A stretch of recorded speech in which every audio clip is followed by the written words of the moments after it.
Muy buenos días, queridos alumnos de tercero de secundaria. El día de hoy vamos a hablar de la narración 2.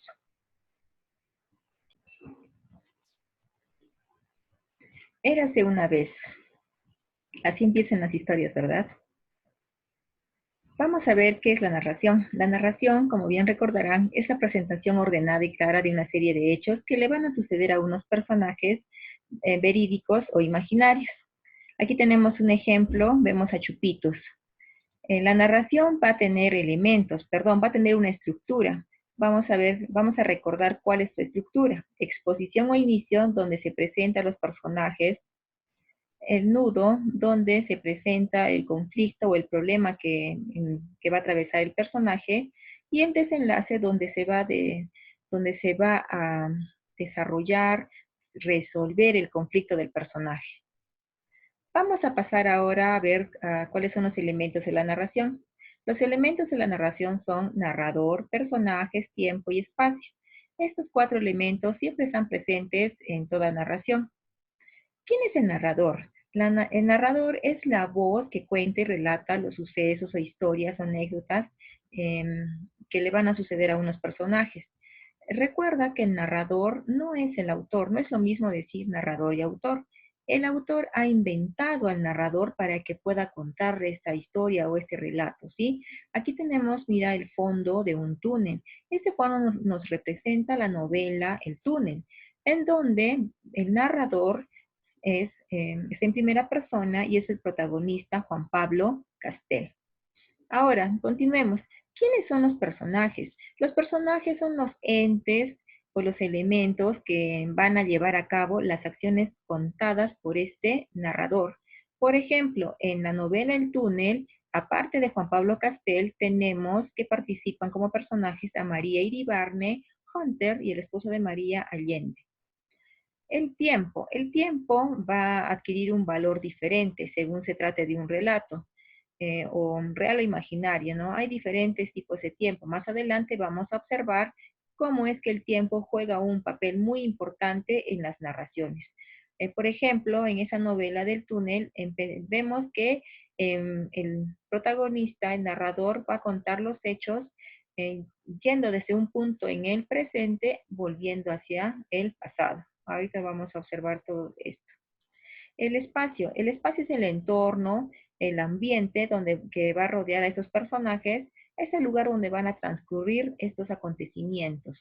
Por ejemplo, en el túnel, el espacio donde ocurren los acontecimientos, por un momento es el lugar donde se exponen las pinturas de Juan Pablo Castel, otro lugar es el estudio del taller de pintura de Juan Pablo Castel, la estancia, por ejemplo.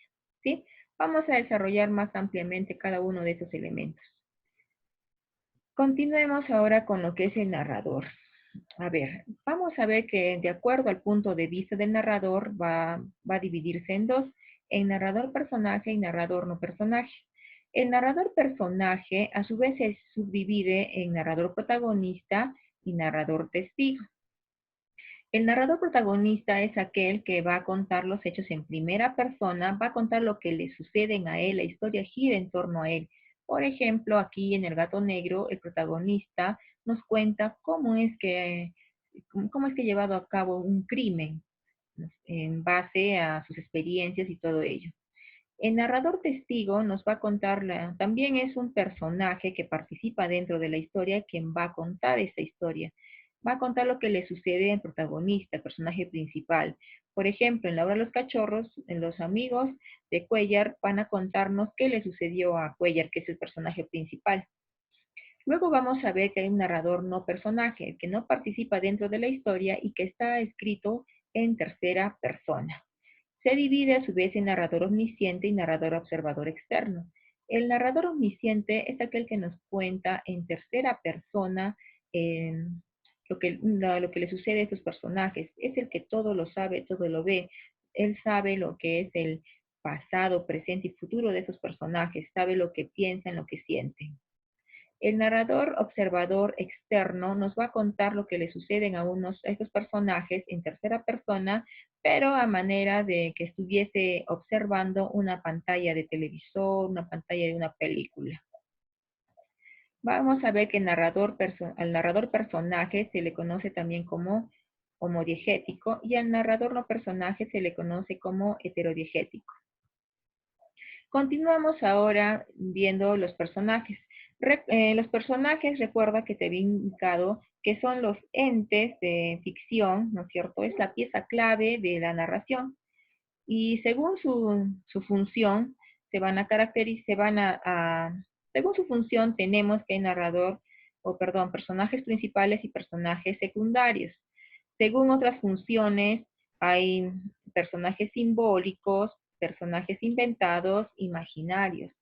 Según, por ejemplo, su caracterización, tenemos que hay personajes redondos que son bastante complejos, ¿no? Con situaciones, con una situación difícil que atraviesan, y también hay personajes planos.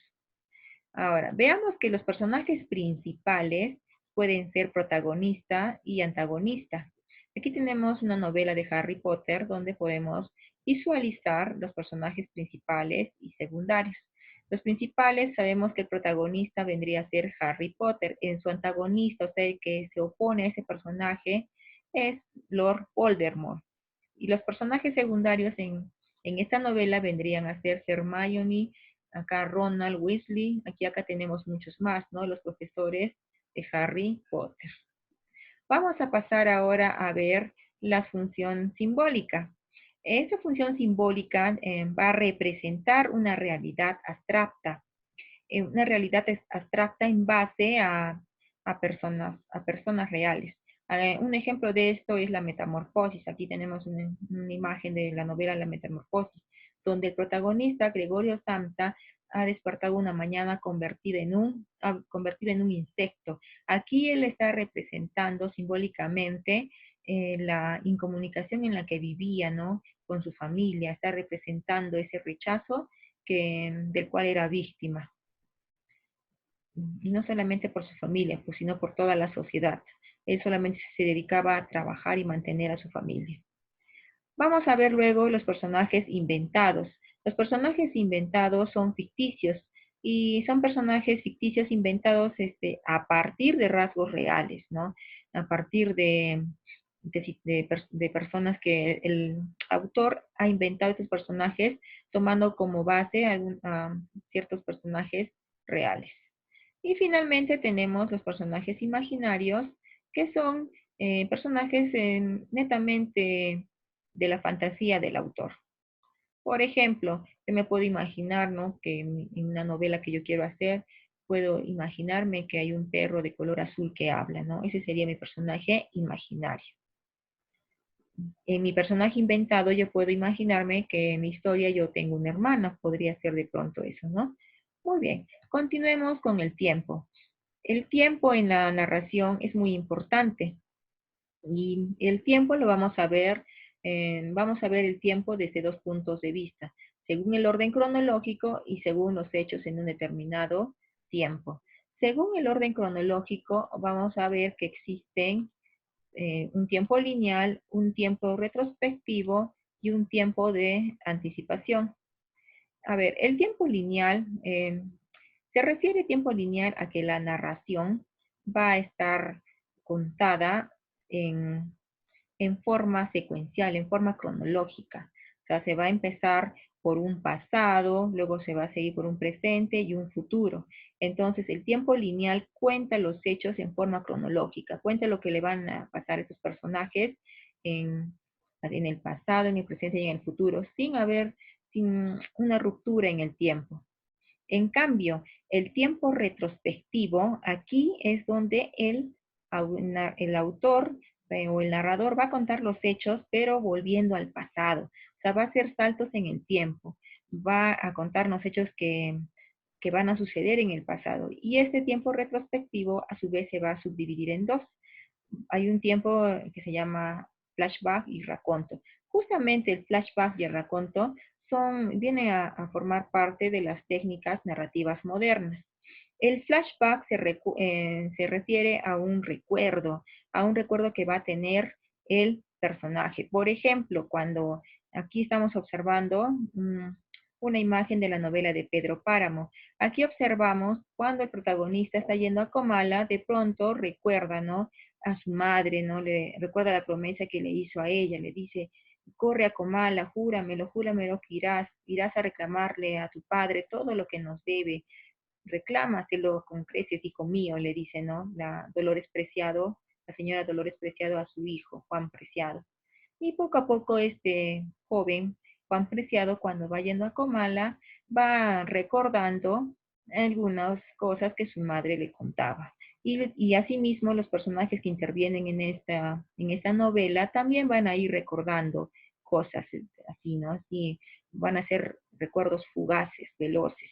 Así como cuando tú miras una película, también suceden estos recuerdos, ¿no? Cuando de repente el protagonista va a abrir una puerta al ver, ¿no? La perilla, le recuerda un suceso que tuvo en el pasado. De repente, si el protagonista en determinada novela ha tenido un accidente en su dedo, ese accidente hace que recuerde un hecho de su infancia, por ejemplo, ¿no? Entonces, eso es el flashback, esos recuerdos momentáneos que, que están en un tiempo presente, los va a llevar al pasado. Y el raconto es algo similar, pero se diferencia en que el raconto va a originar, la historia se va a originar en el pasado. La historia se va a originar en el pasado. O sea, ¿qué quiere decir? Que de un tiempo presente, ¿no? Va a explicar, o sea, por qué llegó a ese tiempo presente. Te lo voy a explicar más ampliamente a través de este ejemplo. Aquí observamos una imagen de 100 años de soledad, justamente en la parte inicial del libro de 100 años de soledad, donde el coronel Aureliano Buendía se encuentra, ¿no? Dice así, ¿no? Se encuentra en el patíbulo, justamente, mira, lo van a fusilar, ¿no? Y esa tarde remota en que está parado frente al patíbulo, el coronel Aureliano Buendía comienza a recordar, ¿no? Esa tarde remota donde conoció al hielo. Mira, a partir de este suceso es que él va a comenzar a recordar todo lo que vivió anteriormente, ¿no? Comienza a narrar, ¿no? Cómo es de que llegaron sus padres a Macondo, cómo es de que poco a poco él fue teniendo sus hijos, o sea, va a recordar sucesos pasados hasta llegar nuevamente a este suceso. Ese es el raconto, ¿no? De acá de un hecho presente va a volver al pasado y ese pasado va a ser un poco más extenso. De eso trata la técnica del raconto. Es un argumento hacia atrás, ¿no? Ha retrocedido en el tiempo. Y aquí vemos la técnica de la anticipación, ¿no? Aquí en cuanto a la anticipación podemos indicar de que el narrador al momento de contarse va a anticipar los hechos, va a contar lo que recién va a pasar, ¿no? O sea, mira, se va a narrar en base a un supuesto futuro. Por ejemplo, hay una obra que se llama Crónica de una muerte anunciada de Gabriel García Márquez, donde a Santiago Nazar, no, mira, dice, esa mañana todo el mundo sabía que a Santiago Nazar lo iban a asesinar. El único que no sabía que lo iban a asesinar era Santiago Nazar. Entonces, esa técnica de anticipación se ha utilizado en esa novela, ¿no? Cuando los demás, cuando de alguna forma ya te indican lo que va a pasar. O sea, se sabe que a Santiago Nazar lo van a asesinar, solamente que no sabemos exactamente cómo, ¿no? Y poco a poco nos lo va contando. Así como en la novela del Éxodo, en el cuento del Éxodo, perdón, donde a partir de un hecho dice, no, algo malo va a suceder, a partir de ese hecho se desencadena toda una serie de cosas que llevan al pueblo a retirarse, ¿sí? Muy bien. Ahora, esto es entonces, según el orden cronológico, vuelvo a repetir, tenemos lineal cuando cuenta, ¿no? En forma ordenada, presente, pasado, futuro, retrospectivo, cuando va a hacer saltos al pasado, del presente va a ir hacia el pasado, ¿no? Y ya sabes que el flashback es una narración, un recuerdo del pasado breve, y el raconto, básicamente, la historia se va a originar en el pasado. Es un recuerdo, es un ir del presente hacia el pasado. Y la anticipación, ya sabes, ¿no? Que es que va a dar a conocer lo que va a suceder, solamente que va a profundizar los detalles. Ahora, el tiempo, según los hechos, mira, según los hechos en un tiempo determinado, observamos que existe un tiempo narrativo y un tiempo externo. El tiempo narrativo se refiere al tiempo que en que se va a contar los hechos, ¿no? Que se va a dar en la que se va a dar la historia. Eh, es, bueno, es un tiempo que se ve en los cuentos, por ejemplo, de niños, ¿no es cierto? Es un periodo de tiempo cuyos acontecimientos nos narran. Ya había una vez una niña que vestía de una capa, etcétera, ¿no? A ese tiempo se refiere. Y el tiempo externo básicamente hace énfasis a una época histórica determinada en el pasado. Por ejemplo, cuando leemos la novela de Los Miserables, nos enmarca el pasado en donde se está desarrollando esta novela, el lugar, ¿no? Nos habla de la Revolución Francesa. Ese es el tiempo externo. Yo quiero que pongas mucho más énfasis aquí en estos tiempos, lineal, retrospectivo, flashback, raconto y de anticipación, porque justamente aquí es a partir de esa forma de narrar estos saltos en el tiempo, que se basa en las novelas modernas. Estos constituyen técnicas narrativas. El espacio. El espacio, ya te habíamos indicado que es el ambiente donde se desarrollan los hechos. Podemos distinguir tres tipos de espacio: un físico o escenario, un psicológico y un social. En el espacio psíquico o escenario, vamos a ver que corresponden el lugar en donde suceden dos acontecimientos. Es el lugar concreto determinado donde van a ocurrir los hechos. En el espacio psicológico vamos a observar que es la atmósfera espiritual que va a envolver a estos personajes que van a realizar o que van a llevar a cabo la acción. Van a ser los conflictos que tienen en su mente, ¿no? Esos conflictos psicológicos. Por ejemplo, en la novela Crimen y Castigo, vemos que el espacio donde se desarrolla la historia es la mente del protagonista, ¿no? Cuando este Radión Raskolnikov sentía culpa, decía, no, la policía me está persiguiendo porque ya sabe que yo he matado a la vieja usurera. Entonces aquí observamos que el espacio es psicológico porque a él lo atormentan sus propios remordimientos. Y el espacio social se refiere al entorno cultural, religioso, económico, moral, social en que se va a desarrollar la historia. Por ejemplo, si recordamos el cuentito de Un viaje, vamos a observar que el entorno social de esa época era la época de la incipiente república, cuando, eh, em, cuando el niño Goyito quería emprender ese viaje a Chile, ¿sí? Muy bien, y acá te he puesto diferentes ambientes, ¿no? Ambientes que constituyen o que forman parte de la novela Cien años de soledad. Vamos a resolver esta practiquita. A ver si esta practiquita está en tu cuaderno. Y pasamos a ver, dice, lea las líneas punteadas con la información presentada. Lee con atención. Después esperaron callados un tiempo que les pareció interminable. El graznido lejano de una lechuza era el único ruido que rompía aquel silencio de muerte. Las reflexiones de Tom iban haciéndose fúnebres y angustiosas. Entonces, ¿qué tipo de narrador presenta este fragmento? Mira, está contando lo que le pasaron a unos personajes, entonces está en tercera persona. Para saber si es omnisciente o el otro narrador, vamos a observar lo siguiente. Mira, dice, el graznido lejano de una lechuza era el único ruido que rompía aquel silencio. Las reflexiones de Tom, o sea, acá nos está indicando que el narrador sabe lo que piensa el personaje. Entonces, esto nos lleva a ver que se trata de un narrador omnisciente, ¿ya? Y no de observador externo, sino omnisciente. 2. Lee con atención. Pues los dos andabais a golpes, y él te arreó con el tablón, y caíste despatarrado, y entonces vas y te levantas, dando tumbos y traspiés, y coges el cuchillo y se lo clavas, en el momento justo en que él te daba otro tablonazo más fuerte, y ahí te has estado mismamente como muerto desde entonces. Si te das cuenta, aquí hay un personaje que está contando lo que otro personaje hizo. Entonces, ¿qué tipo de narrador está presente aquí?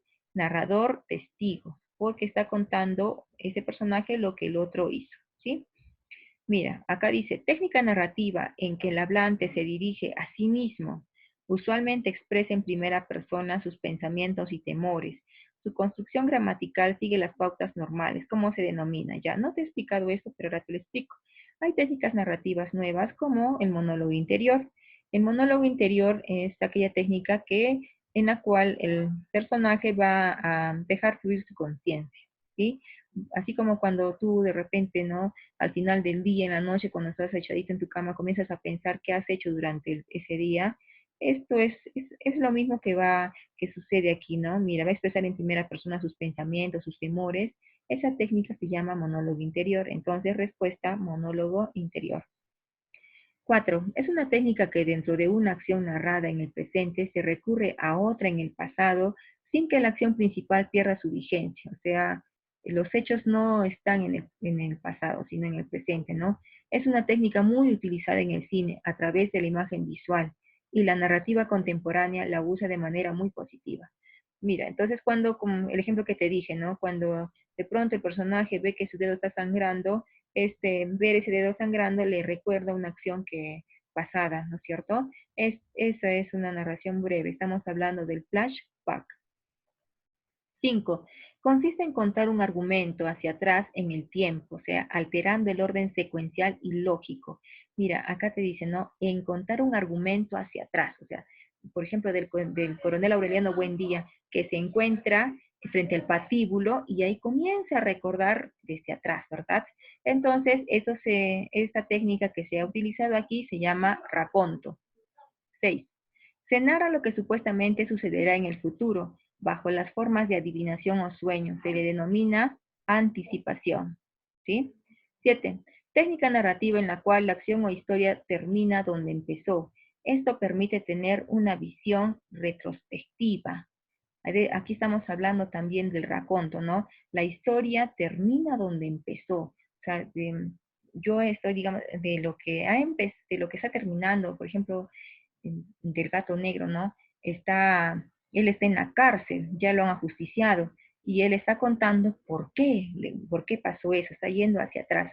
Comienza a contar desde su niñez, que era amante de los gatos, luego comienza a decir que se casó con una persona que compartía su mismo gusto, va contando que de tener amor por los animales, luego les comenzó a tener aversión, y finalmente cómo es que sin querer mata a su esposa, ¿no es cierto? Y por eso se encuentra en la cárcel. Entonces, esa técnica que se ha usado es el raconto.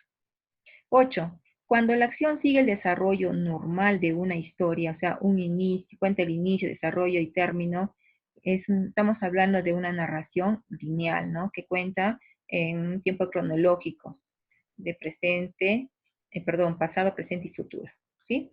Muy bien, jovencitos, espero que hayas entendido el tema. Ya nos vemos hasta la próxima clase.